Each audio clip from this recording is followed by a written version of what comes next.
World top rankings ఉన్న యూనివర్సిటీస్లో ఎలాంటి IELTS రాయకుండా ఫ్రీ ఎడ్యుకేషన్ అండ్ స్కాలర్షిప్ అందుకోవాలంటే కాంటాక్ట్ విదేశ్ కన్సల్ట్స్. నమస్తే జ్యోతి గారు. నమస్తే అండి మేడం, రామాయణం మీద నాకు ఒక సందేహం ఉంది. రామో విగ్రహవాన్ ధర్మ అంటారు. ధర్మానికి ప్రతిరూపమైన రాముడు వాలిని సంహరించేటప్పుడు చెట్టు చాటు నుంచి సంహరిస్తాడు.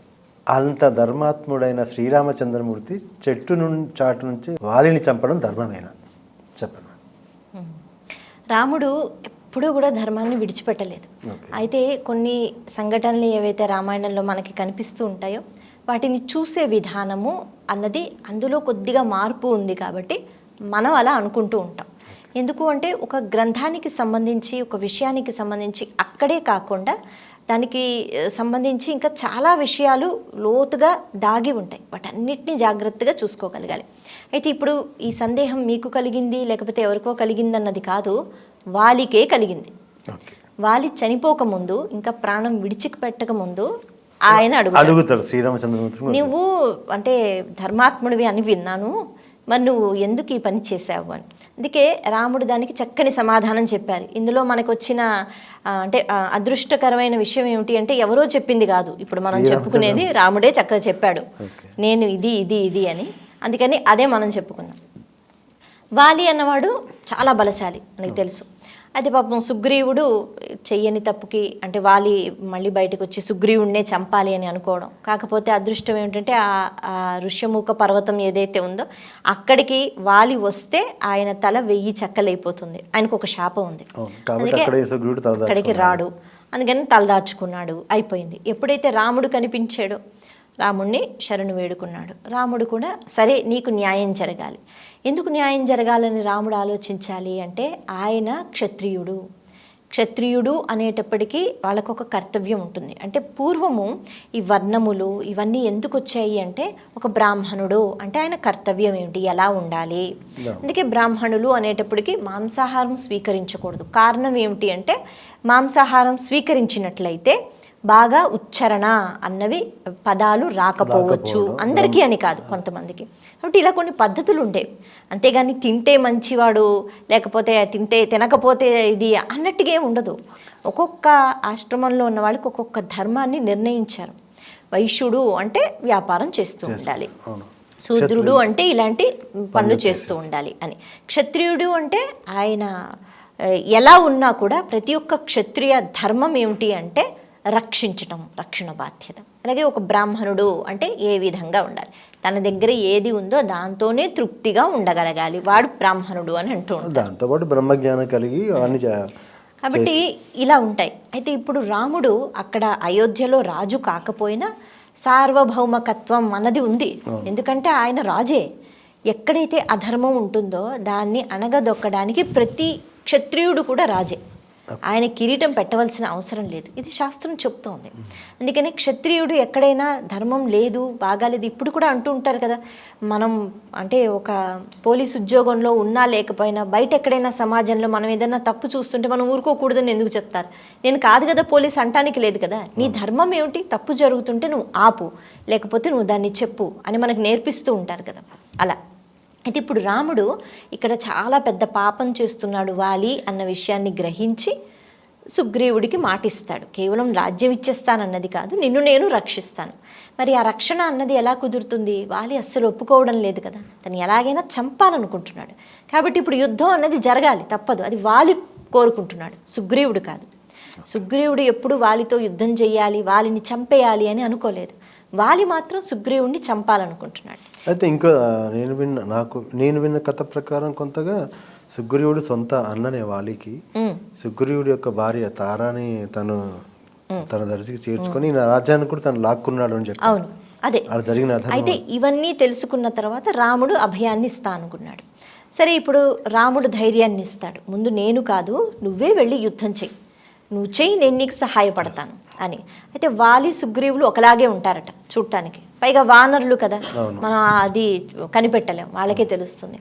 అలా సుగ్రీవుడు భయపడుతూ వెళ్ళాడు. వెళ్ళినప్పుడు రాముడు అన్నవాడు చెట్టు దగ్గర ఉన్నాడు. అయితే వాలి యొక్క భార్య తార, సుగ్రీవుని భార్య రుమ, తార కూడా అక్కడ ఉంటుంది. యుద్ధం జరగకముందు తార చాలా వివేకంతో మాట్లాడుతూ ఉంటుందట. మనకి తార లక్ష్మణుల సంవాదం అని రామాయణంలో కనిపిస్తుంటుంది. చాలా చక్కగా మాట్లాడుతుంది తార. అందుకని తార ఒక మాట చెప్తుందట, రాముణ్ణి శరణు వేడుకుంటున్నాడు మీ తమ్ముడు, ఎందుకంటే రాముడు అక్కడ ఉన్నాడు అని ఆవిడ చూపిస్తుంది. రాముణ్ణి శరణు వేడుకున్నాడు అంటే ఖచ్చితంగా నువ్వు ఓడిపోవలసిందే, ఎందుకంటే రాముడు ధర్మాన్ని పాటిస్తాడు. ఆవిడికి తెలుసు తన భర్త అధర్మ మార్గంలో ఉన్నాడని, అందుకని చెప్తుంది. చెప్తే అప్పుడు వాలి అంటాడు, నాకేం భయం లేదు, నువ్వే అంటున్నావు కదా ధర్మాత్మ, నన్నెందుకు చంపుతాడు, నాతో ఏమైనా విరోధం ఉందా, లేదు కదా, నన్నెందుకు చంపుతాడు అని మాట వినకుండా రోషంతో వచ్చేస్తాడు యుద్ధానికి. అంటే తనకి తెలుసు రాముడు అక్కడే ఉన్నాడు, ఏదైనా చెయ్యగలుగుతాడు అన్నది భార్యాభర్తలు ఇద్దరికీ తెలుసు. సరే, ఇప్పుడు యుద్ధం మొదలవుతుంది. వాలి మెడలో ఒక హారం ఉంటుంది. దానివల్ల ఏమిటంటే ఆ ఎదురుగా ఉన్న వాళ్ళ బలం ఏదైతే ఉందో సగం ఈయనకు వచ్చేస్తుంది. అదో పెద్ద ప్రమాదం. ఈయనే బలశాలి, మళ్ళీ ఎదురుగా ఉన్న వాళ్ళ శక్తి కూడా సగం వచ్చేస్తే ఇంకా పాపం వాళ్ళే యుద్ధం చేస్తారు. ఆయన వచ్చిన వెంటనే ఆయన పూర్తిగా చితకబాదేశాడు, అయిపోయింది. ఇక వెంటనే సుగ్రీవుడు మళ్ళీ వెనక్కి వచ్చి, నా వల్ల కావట్లేదు, నాకు అసలే భయము, అసలు సమానం అనుకుంటేనే కదా యుద్ధం చేస్తారు, మామూలుగానే భయపడిపోతున్నాడు. సరే, ఇప్పుడు రాముల వారు ఒక పూలమాల వేశారు, నేను దూరం నుంచి గుర్తిస్తానులే నువ్వెవరో అన్నది, ఇప్పుడు వెళ్ళు నేను చూసుకుంటాను. కష్టపడి మళ్ళీ అలాగే వెళ్తాడు. ఇప్పుడు రాముల వారు ఏం చేస్తారు, చెట్టు దగ్గర ఉన్నారు కదా, చెట్టు చాటు నుంచి యుద్ధం జరుగుతున్నప్పుడు ఒకే ఒక బాణం, పైగా మనకి ఎంత చక్కగా వివరణ ఉంటుందంటే ఆయన బాణం తీస్తేనట పెద్ద శబ్దం వస్తుందట. ఎందుకంటే ఆ సంధించటం అన్నది అది ఒక ఏంటి భూకంపం వచ్చిందా లేతే ఏదో వచ్చిందా అని ఆ క్షణంలో ఆ శబ్దం వస్తుంది, ఎదురు వాళ్ళకి తెలుస్తుంది. కానీ వాళ్ళు ఏం చేసే లోపే, అంటే మనకు ఒక క్షణం అంటారు కదా, క్షణం కన్నా ఇంకా తక్కువ తక్కువ తక్కువ అంటే అంత వేగంగా వెళ్ళిపోతుందట ఆ బాణం. తీసారా వేస్తాడా అనే లోపు చచ్చిపోతారన్నమాట. అందుకని శబ్దం వచ్చింది, బాణం వెళ్ళింది ఎంత తీవ్రంగా వేగంగా అంటే చూశాడు, వెనక నుంచి లేడు, ఇలా ఎదురుగా చూశాడు, వచ్చి బాణం హృదయంలో గుచ్చుకుంది. ఒకే ఒక బాణంగా శ్రీరామచంద్రమూర్తిది. పడిపోయాడు. పడిపోయిన వెంటనే ఇంకా ప్రాణం పోలేదు, కానీ శక్తి అన్నది ఉంది, ఎందుకంటే మహాబలశాలి, తేజస్సు ఉంది కదా. ఇప్పుడు అలా పడిపోయిన వెంటనే సుగ్రీవుడు దగ్గరకు వచ్చాడు. అలాగే రాముల వారు వస్తే అప్పుడు అంటట, నా భార్య చెప్తోంది ఇందాక, రాముడు అంటే ధర్మాత్ముడు, రాముడు అంటే ధర్మాత్ముడు, మరి ఇదేనా నువ్వు చేసిన ధర్మం, నువ్వు చూపించిన ధర్మం? నీకు నాకు శత్రుత్వం ఉందా? లేదు కదా, ఎందుకు ఈ పని చేశావు? పైగా సీత రావణాసురుడి దగ్గర ఉంది అని ఒక్క మాట నాకు చెప్పుంటే, ఎందుకంటే ఒకానొక సందర్భంలో రావణాసురుడు ఏదో అల్లరి చేస్తే తోకతో చుట్టేసి రావణాసురుడిని బంధించి ఉంచేశాట. అసలు అది విడిపించుకోవడానికి ఆయన వల్ల కాలేదు. కాబట్టి వాళ్ళంటాడు, ఒక్క మాట చెప్పుంటే, నన్ను వేడుకుని ఉంటే నేను సీతమ్మని తెచ్చి అసలు యుద్ధాలు ఏమక్కర్లేదు, తెచ్చేవాడిని కదా, కానీ నువ్వు ఆ పని చేయలేదు. ఏమీ చేత కానీ సుగ్రీవుడి దగ్గరికి ఎందుకు వెళ్ళావు? వాలి ఎంత శక్తితో ఉన్నాడో రాముడికి తెలియక కాదు, కానీ రాముడు ధర్మాన్ని పాటించాడు. కారణం ఏమిటి అంటే ధర్మంతో ఉన్న వాళ్ళతోనే ఆయన సహవాసం చేస్తాడు, ఆయన మాట్లాడతాడు. అధర్మ పరుల దగ్గరికి వెళ్ళడు, తన పని అయిపోతుంది కదా. నిజంగానే వాలి వెళితే రావణాసురుడు భయానికైనా అప్పచెప్పేస్తాడు, లేకపోతే యుద్ధం జరిగితే వాలే గెలుస్తాడు, అంతటి బలశాలి. కానీ అడగలేదు రాముడు, ఈ విషయం తెలియక కాదు. అధర్మ మార్గంలో వెళ్ళిన వాళ్ళ జోలికి నేను వెళ్ళను, వాళ్ళ సహాయం నేను తీసుకోను. ఇప్పుడు అంతా విన్న తర్వాత రాముల వారు చెప్పడం మొదలుపెట్టారు. సరే, నీకు ఇన్ని సందేహాలు ఉన్నాయి కదా మనసులో, నేను చెప్తాను విను. ఒకటి ఏమిటంటే, ప్రథమ కారణం ఏమిటి అంటే, నువ్వు 2 పాపాలు చేసావు. తప్పు వేరు, పాపం వేరు. మరి ఆ 2 పాపాలు ఏంటి అంటే, ఒకటి మీకు తండ్రి లేరు, అంటే జీవించి లేరు. అన్నయ్య తండ్రితో సమానం. తండ్రితో సమానం కాబట్టి నీ తమ్ముడు నీకు ఇప్పుడు కొడుకుతో సమానం. అటువంటి తమ్ముడిని నువ్వు చంపాలనుకుంటున్నావు. అంటే పోనీ నేను రాజ్యం తీసుకుంటాను అని అనటం వేరు, తన్ని తగిలేయటం వేరు, చంపాలని అనుకోవటం వేరు. అందుకే చంపాలనుకుంటున్నావు, ఇది మహాపాపం. ఇంకొకటి ఏమిటి అంటే, తన భార్య రుమ, తనని నువ్వు బలవంతంగా నీ దగ్గర పెట్టుకున్నావు, ఇది కూడా మహాపాపమే. ఇది నువ్వు చేసావు. అంటే ఈ 2 చేసినందుకు సార్వభౌమకత్వం నాకుంది, నేను రాజునే, అంటే నేను క్షత్రియుణ్ణి, క్షత్రియ ధర్మం నేను పాటించి నిన్ను నేను అంతం చెయ్యాలి. కారణం ఏమిటి అంటే, నువ్వు ఇలాంటి తప్పులు చేస్తున్నావు. అయితే నిన్ను అంతం చేయటానికి నేను ఈ మార్గాన్ని ఎందుకు ఎంచుకున్నాను అని ప్రథమ లక్షణం చెప్తారు. నేను నరుణ్ణి, నువ్వు వానరుడివి, నువ్వు మనిషివి కావు. ఒక నరుడు వానరుణ్ణి చంపటానికి ఉన్న ధర్మాలేమిటి? ఒక వేటగాడు జింక ఇలా రా ఇక్కడి నుంచో నేను చంపుతానని అనడు. చెట్టెక్కి చంపొచ్చు, చెట్టు కింద చంపొచ్చు, వల వేసి చంపవచ్చు, చెట్టు చాటు నుంచి కూడా తవ్వేసి ఏనుగులు వస్తుంటే పడిపోతుంటాయి, ఏమైనా చెయ్యొచ్చు. అది ధర్మం. ఒక ప్రాణి ఇంకొక ప్రాణిని చంపుతూ ఉంటుంది. మనం చూస్తే ఇంత క్రూరంగా ఉంటుందా అని అనుకుంటాం, కానీ ప్రకృతిలో అది సహజం. ఈ ప్రాణి ఆ ప్రాణి వల్ల అలాగే చచ్చిపోతుంది, తప్పదు. ఒక పులి నోట ఖర్చుకుని తీసుకెళ్ళిపోతుంది ఒక జీవిని. అలా కాదు, అలా చేయకూడదంటే అవ్వదు కదా. ఆ ప్రాణికి అదే ధర్మం.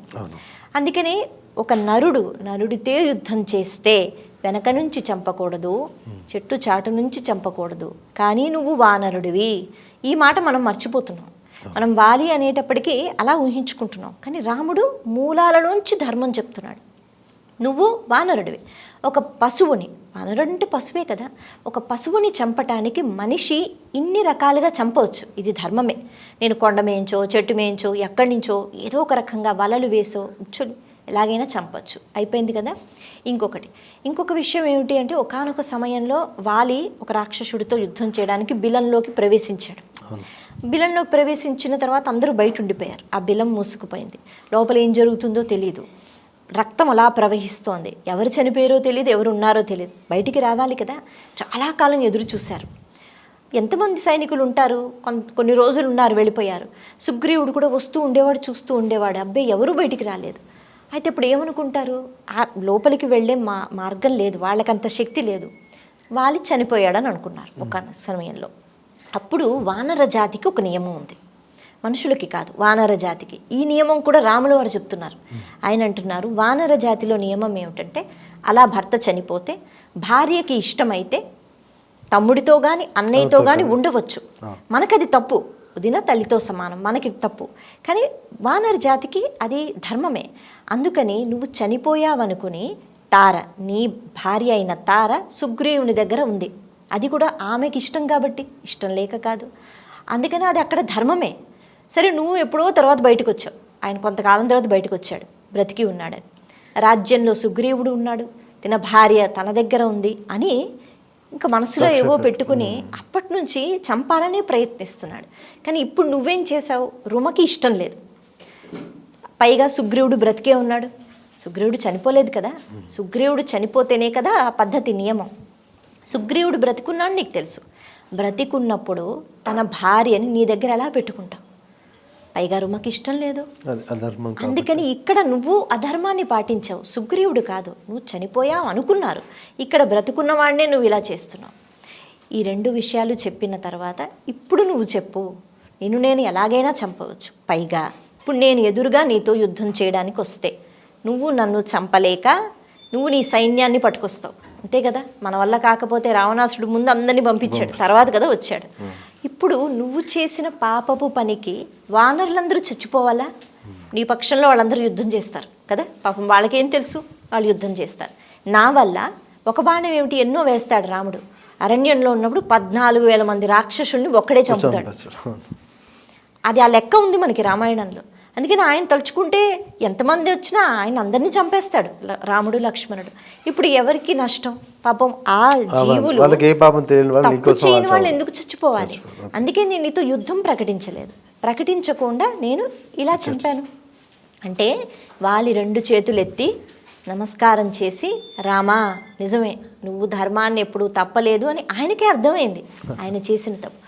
అంగదుడు వాలి యొక్క కుమారుణ్ణి చక్కగా సుగ్రీవుడికి అప్పచెప్పి, రాముడికి కూడా అప్పచెప్పి తాను ఆనందంగా వెళ్ళిపోయాడు రాముడు. అంటే రాముడు ఇలా చేసినందుకు వాలి తెలుసుకున్న తర్వాత ఆనందంగా వెళ్ళిపోయాడే కానీ చంపేవా అనే కక్షతో వెళ్ళిపోలేదు, తెలుసుకున్నాడు. ఈ మాటలు విన్న తర్వాత వాలి కూడా ఆనందంగా వెళ్ళిపోయాడు అని మనకి రామాయణంలో స్పష్టంగా కనిపిస్తుంది. కాబట్టి రాముడు అన్ని మూలాల్లోంచి ధర్మం ఆలోచించి ఈ పని చేశాడు. అది మనకి తెలియక ఏమిటంటే కొన్ని మనం అలా అనుకుంటూ ఉంటాం. చాలా బాగా చెప్పారు మేడం, ధన్యవాదాలండి. థ్యాంక్స్ అండి.